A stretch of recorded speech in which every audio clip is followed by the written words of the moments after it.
Narito na ang mga balita ngayong umaga.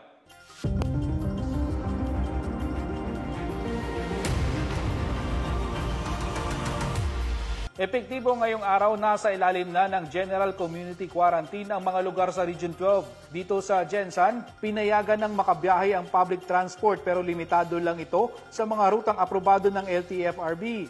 May biyahe na rin ang mga tricycle pero sa kanilang mga cluster lang.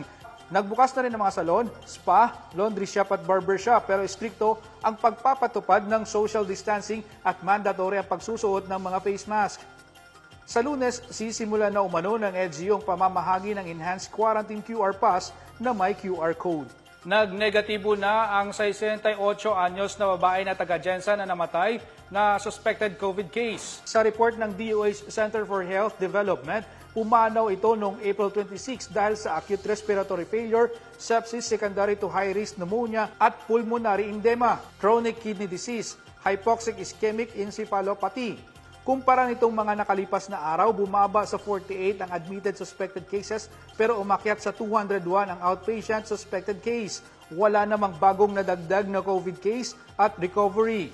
Nakauwi na ang mga stranded na estudyante ng University of Southern Philippines, Cabacan sa kanilang mga bayan sa tulong ng Interagency Task Force COVID-19 ng probinsya at ng USM Administration.